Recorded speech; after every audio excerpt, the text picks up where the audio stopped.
Hello everyone, स्वागत है आपका अपने यूट्यूब चैनल करियर हब पर। आज हम जानेंगे एसएससी का कैलेंडर भी आउट हो चुका है, तो हम एज अ सब्जेक्ट के हिसाब से हम स्ट्रेटेजी जानेंगे, चाहे मैथ्स हो, चाहे रीजनिंग, चाहे इंग्लिश हो या जीएस। आप किस तरीके से इन 90 डे का हम टारगेट लेके आए हैं।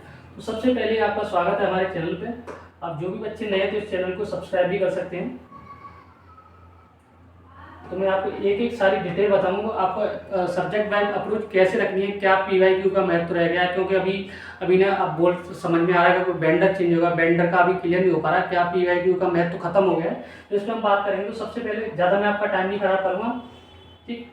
तो ये 90 डे की स्ट्रेटेजी की बात करेंगे, जो कि आपके सीजीएल को एग्जाम को टारगेट करेगा। सीजीएल ही छोड़ो, आप एसएससी का कोई भी एग्जाम ले लो, चाहे आपका सबसे बड़ा एग्जाम सीजीएल, फिर आपका सीपीयू, देन एमटीएस या सीएचएस है,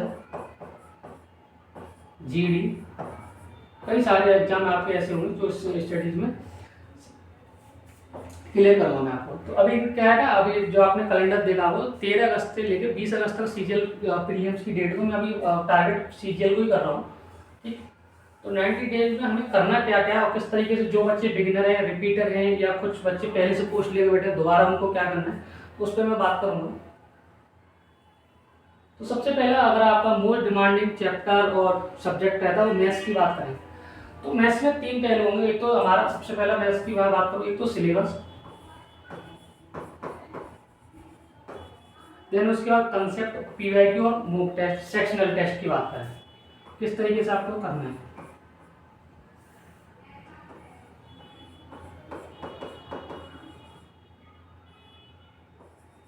सेक्शनल, जो भी बच्चे अगर बिगिनर हैं तो सबसे पहले वो क्या करेंगे, अपने आप के सिलेबस को कंप्लीट करेंगे, क्योंकि बिना सिलेबस के कंप्लीट करे आप अगर इसमें कूद रहे हैं तो मुझे नहीं लगता एक आध साल तो आपको ऐसी खराब होती है। लेकिन आप अगर अभी से भी सही स्ट्रेटजी से कर सकते हो तो देखा जाए 3 महीने एक पर्याप्त समय है। सब्जेक्ट को ज़्यादा टाइम लग रहा है, फिर आपको अगर एकदम फ्रेश बच्चा आया है तो उसको कहीं ना कहीं 3 आवर्स तो आपको मैथ्स को देने ही देने हैं, जिसमें आपको 1.5 घंटे की क्लास है अर्थमेटिक।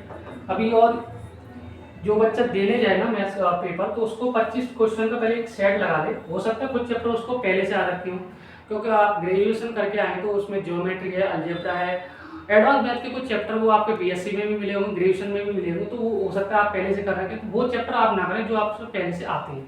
अब बात आती है कंसेप्ट। कंसेप्ट की आपको जो बच्चे ने सिलेबस कर रखा है तो उनकी एक शॉर्ट नोट्स की एक डायरी बनी होगी जिसमें आपने उसके कंसेप्ट लिखे होंगे, ठीक है। अब बात आती है उसका पीवाईक्यू। पीवाईक्यू मतलब प्रीवियस ईयर क्वेश्चन। इस पर बड़ा बच्चे डाउट कर रहे हैं कि क्या मतलब हमें प्रीवियस ईयर क्वेश्चन करने चाहिए या पिछले कितने साल के हमें क्वेश्चन करने चाहिए। तो भाई आपको आपको पता है एसएससी का पेपर बहुत सालों से चल रहा है, मान के चलो 1997 से पहले से एसएससी है, सिलेबस उसका वही है। चाहे कोई सा भी वेंडर आ जाए, पीवाईक्यू का इंपोर्टेंस बहुत रहेगा। मानती एक दो क्वेश्चन आपके लिए ठप आ सकता है, लेकिन जरूर थोड़ी सारे क्वेश्चन पेपर में करने ही वाले हैं। ये भी चीज़ आप अपने आप को ध्यान में रख सकते हो। तो मैं ये कह रहा हूँ पीवाईक्यू आप डेली लगाइए, जिससे क्या है कि आपकी एक स्पीड मेंटेन रहेगी, क्योंकि आपका प्रीलिम से आपका 60 मिनट का पेपर होता है जिसमें आपको 4 सेक्शन मिलते हैं। तो मैथ्स और एक रीजनिंग कैलकुलेशन वाला पार्ट है, तो आपको कहीं ना कहीं इंग्लिश से टाइम बचा के मैथ्स में देना पड़ेगा, तो मैथ्स में कुछ क्वेश्चंस ऐसे आएंगे कि जिसमें आपका टाइम लगना ही लगना है, ठीक। तो ये तो हुई मैथ्स की बात। तो आपको सबसे पहले जो बिगिनर है या रिपीटर है या और भी कुछ है, तो पीवाईक्यू पे आप खास करके ध्यान रखेंगे। और पीवाईक्यू ये नहीं कि आप 2018 से लेके आ रहे हैं, जब से टीसीएस आया 2018 से लेके 2024 में, आप ना इसको ना उल्टा करके चलेंगे, रिवर्स में आएंगे। आप करोगे 2024 के जितने भी पेपर हुए, और ऐसा नहीं सीजीएल को ही नहीं, सीएचएसएल में भी अच्छे अच्छे क्वेश्चन आते हैं, एमटीएस में भी आते हैं। अगर एमटीएस का लेवल जानना है तो एमटीएस का एक ऐसे ऐसे क्वेश्चन आपने सीजीएल की मेंस में आज तक नहीं आए, ठीक। देन मैं बात करूं 2024, 2023, 22 और 21, 4 साल के आप प्रीवियस क्वेश्चन लगा लीजिए, चाहे आपका सीपी में क्वेश्चन आए हो। तो मैंने बोला आप लास्ट 4 साल के क्वेश्चन करें, चाहे आपके सीएचएसएल में हो, चाहे एमटीएस में। दोबारा मैं कर देता हूँ CPU, CGL and MTS, even selection post के भी आपको क्वेश्चन करने। तो ये मैथ्स को लेके स्टडी। और अगर हार्ड एंड फास्ट और स्टडी जानो तो देखो पेपर आपका सिलेबस से आएगा, ना कि सोशल मीडिया पर भी बड़ी वायरल चल रहा है कि ये TCS को। भाई आपको पता है कि SSC का सिलेबस सेम है, सिलेबस में अभी तक कोई चेंज नहीं हुआ है, नहीं कैलेंडर में कोई चेंज आया है। नोटिफिकेशन में पता चलेगा एक दो चीज़ें, हो सकता है कुछ नया चैप्टर आ जाए, लेकिन इससे मतलब ये नहीं कि पूरा ही पेपर आपका पता चल जाएगा। जो भी बच्चे गलत फहमी में रह रहे हैं कि नहीं हमें PYQ से क्या लेना देना, PYQ से लेना देना है आपको, ठीक है। अब मैं बात करूँगा इंग्लिश की। इंग्लिश में मैं आपको बता दूँ, दो तीन चीज कर लीजिए। 25 क्वेश्चन का एक सेट, एक नहीं आपको 2 सेट डेली लगाने हैं। मुश्किल से 12-12 मिनट का टाइम होता है। जो बच्चे रिपीटर हैं उनके लिए मैं बता दे रहा हूँ, ये अगर आप 2 सेट लगाओगे तो आपके 50 क्वेश्चन तैयार हो रहे हैं डेली के। मिसलेनियस का मतलब एक पेपर सेट, ठीक है। उसमें से कुछ क्वेश्चन ऐसे होंगे वोकैबुलरी के जो आपको नहीं आ रहे हो, और वोकैबुलरी अगर आपसे वहाँ से नोट डाउन कर रहे हैं तो आपके 4 ऑप्शन दिए जाते हैं वोकैबुलरी के। तो चारों वोकैबुलरी के ऑप्शंस का आपको मीनिंग पता होना चाहिए। पता चले कि कल का ये वाला ऑप्शन तो आपके पेपर में SSC का क्वेश्चन बन के आया तो ये आपके लिए दिक्कत खड़ी हो सकती है। अगर पेपर का एनालाइज करें तो अच्छे से करें आप, ठीक। तो 2 क्वेश्चन ऐसे अब रहते हैं। जो बच्चे अभी नए हैं तो ग्रामर के लिए आप ज़्यादा ना करें। ग्रामर का आप आजकल रोल थोड़ा सा कम हुआ है, मतलब पूरा कम नहीं हुआ है, थोड़ा सा कम हुआ है। आप नोट्स से पढ़ें, कोई भी बुक ले लें। अगर नीतू मैम की बात करूँ, नीतू मैम की क्लास नोट्स आते हैं, वहाँ से पढ़ सकते हैं, या कुछ कोई मैराथन पढ़ी हो यूट्यूब पर वो देख सकते हैं। तो ग्रामर तो आप वहाँ से करिए, लेकिन आपको डेली अपना टारगेट रखना है 25 और ये 25। इसमें आपको वोकैबुलरी, ये ईडियम, ये वन वर्ड और ये साइनो और एंटो। देन उसका रीडिंग पे आपको अपने आप को ध्यान देना है, क्योंकि मेंस में आपको पता है एक क्वेश्चन 3 नंबर का होता है। मेंस में अगर आपने पेपर को अभी तक देखा होगा 45 क्वेश्चन मेंस में आते हैं इंग्लिश के, तो 22 से 24 क्वेश्चन आपके किससे आते हैं देखा जाए तो रीडिंग से आते हैं। समझिए तो रीडिंग का कितना इंपॉर्टेंस है। अब तो आप अभी से करोगे तो 3 महीने में आपकी रीडिंग पे कमांड हो जाएगी, तो मेंस में आप अच्छा स्कोर कर पाओगे। देखो इस बार भी CGL की कट ऑफ गए तो आसमान छू गई, वो बात अलग है, तो कुछ स्कैम वगैरह भी हुए हैं उसमें। तो मैं ये कह रहा हूँ आप अपनी रीडिंग को ज़्यादा टाइम दें। ग्रामर का आप ये करें डेली ना करके अल्टरनेट डेज पे करें, ठीक है। तो ये इंग्लिश के लिए मैंने आपको ये बता दिया। और वोकैबुलरी के लिए भाई आप प्लीज़ कोई क्लास ना लें। कोई भी टीचर अगर इंग्लिश की क्लास करा रहा है वोकैबुलरी, तो आप वहाँ उनके टेलीग्राम चैनल से जुड़ के उनकी PDF से आप पढ़ेंगे, वो ज़्यादा बेहतर रहेगा आपके लिए, क्योंकि अब इतना टाइम नहीं है। क्योंकि जून में आपका नोटिफिकेशन है, जून जुलाई अगस्त में आपका पेपर है। आपको लग रहा है अगस्त बहुत पास में रखा हुआ है, 3 महीने हैं ये समझ लो, 3 महीने से भी अब कम टाइम रह गया है। तो वोकैबुलरी के लिए कोई क्लास ना लें, मेरे हिसाब से सजेशन मैं यही करूँगा आपको कि आप कोई PDF से करें, या आपके पास कोई पुरानी बुक पड़ी हुई है इसमें वोकैबुलरी हो प्रीवियस वो करके जाएँ, ठीक। इंग्लिश के लिए PYQ यहाँ पे भी इम्पोर्टेंट है। PYQ बहुत इंपॉर्टेंट है, ये मैं बता दूँ। और इसमें अभी कुछ बच्चे गलती कर रहे हैं कि नहीं हम PYQ क्यों करें, क्योंकि अभी तो वेंडर चेंज हो रहा है। भाई वेंडर चेंज होगा, सिलेबस चेंज नहीं हुआ है, ये भी देखो, ठीक। देखते हैं आगे। और मैं बात करूँ रीजनिंग। देखो रीजनिंग बाय बर्थ होती है, थोड़ा सा IQ होना चाहिए, तो थोड़ा तो होगा ही। रीजनिंग में कुछ चैप्टर तो ऐसे हैं अगर आपको ABCD भी आती है तब भी कर जाओगे इसको। कुछ चैप्टर ऐसे हैं उनके लिए आपको क्लास लेनी है। जैसे मैं बात करूँ कैलेंडर, कैलेंडर का सवाल कर तो सब कोई लेता है, लेकिन कुछ शॉर्ट ट्रिक होती है,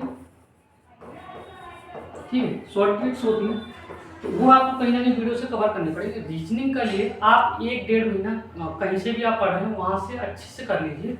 लेकिन मैं आपको कहूँगा अगर रीजनिंग में आपको अगर कमांड बनानी है आपको, तो आप 25 क्वेश्चन के 2 सेट यहाँ पे भी डेली लगाइए। उसमें से अगर आपको कोई क्वेश्चन गलत हो रहा है तो वो क्वेश्चन आप अपनी डायरी में नोट करिए, बार बार नोट करने का मतलब बार रिवीजन करिए कि हाँ मैंने इस सवाल में गलती करी, ठीक है। फिर देन कुछ चैप्टर ऐसे हैं Q&A, इसमें आपको कंसेप्ट लगना होता है, उसमें कोई शॉर्ट ट्रिक नहीं है, ठीक है। अब ब्लड रिलेशन में आपको भी पता है ब्लड रिलेशन, तो वहाँ आपका दिमाग काम करेगा, कितना भी हम समझा लेंगे कोई भी टीचर, जब तक आप अपने आप को रख के नहीं करोगे वहाँ पर तब तक आपको ब्लड रिलेशन नहीं आएगा, ठीक है। अभी ये मैं बात प्रीलिम्स की कर रहा हूँ, ठीक है। अब यहाँ पे भी PYQ इम्पोर्टेंट है, बिल्कुल इम्पोर्टेंट है। तो मैंने बोला 2 सेट आपको डेली लगानी ही लगानी है। तो ये आप ना एक ओवरऑल आपकी तैयारी होती रहेगी कि नहीं मैं इतना स्कोर तो कर पा रहा हूँ, तो आपको अंदर से भी एक मोटिवेशन आएगा। ठीक है, अब बात करूँगा मैं जीएस की। ठीक है, जनरल अवेयरनेस। जनरल अवेयरनेस का भाई देखो, इसका तो हुआ आ गई तो सारी जीएस आपके में आ गई, नहीं आई तो एक भी क्वेश्चन नहीं आया। वो अलग एसएससी में पिछले कुछ टाइम से देखा भी जा रहा है, अनाप शनाप पूछे जा रहे हैं। पहले नदियाँ पूछी जाती थी, अब लेकिन नाला पूछ रहे हैं ये लोग, नाला कहाँ है। तो नाला कौन बता पाएगा।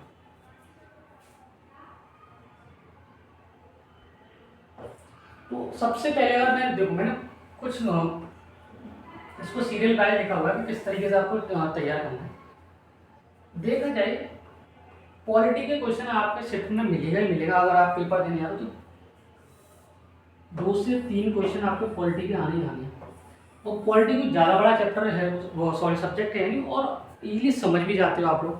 तो सबसे पहले आप पॉलिटी कवर करें, और पॉलिटी कवर करने के लिए मुझे नहीं लगता अगर आप देखो क्लास से करोगे तो 3 महीने भी कम पड़ जाएंगे।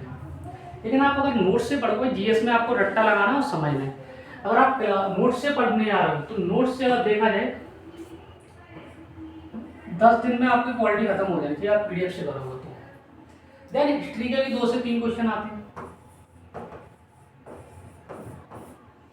जियोग्राफी, इकोनॉमिक्स को बाद में मैंने लिया है, क्योंकि एक क्वेश्चन पूछा था हार्डली, हो सकता है कंसेप्ट अगर आपसे नहीं आया तो वो भी मिस हो सकता है। तो इकोनॉमिक्स में अगर हाँ, इकोनॉमिक्स में एक चीज़ मैं आपको बता सकता हूँ, 5 ईयर प्लान से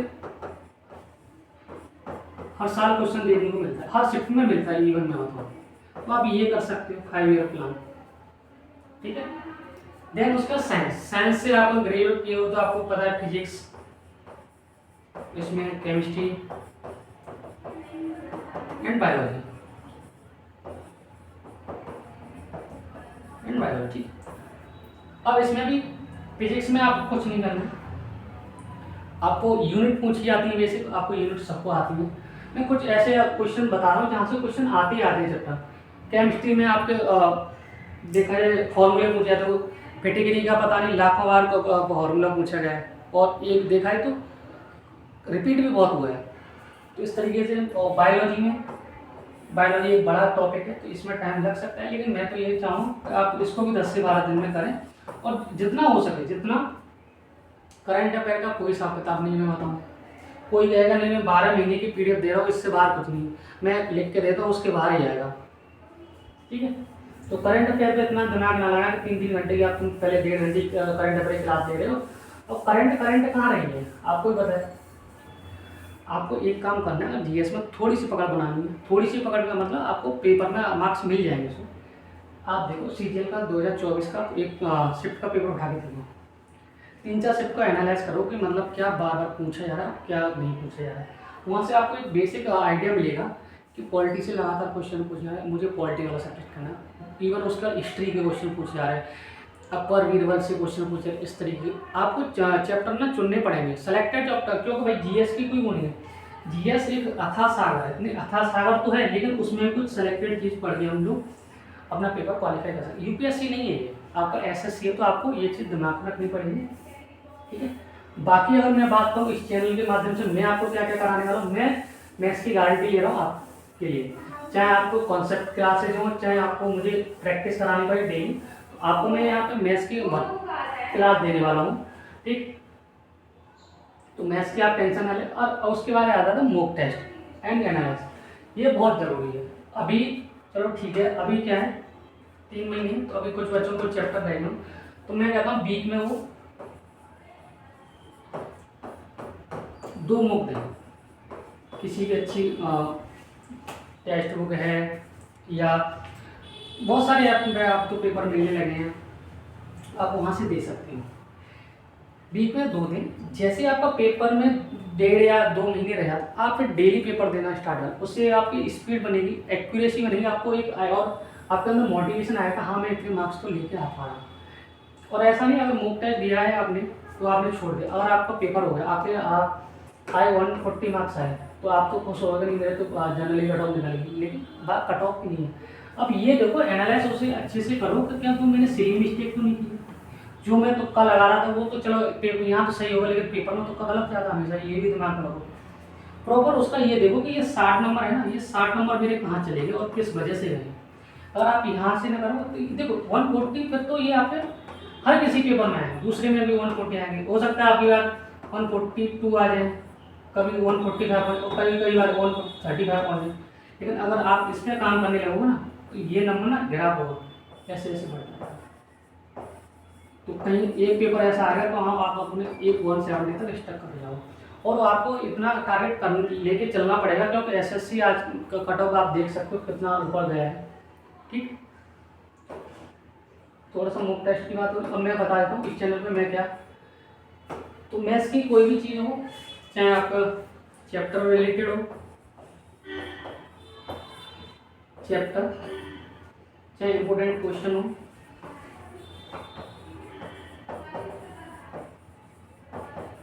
डेली 25 क्वेश्चन का सेट मुझे देना पड़े, कोई दिक्कत नहीं है। तो मैं आपको इस चैनल के माध्यम से ये कराने वाला हूँ आपको।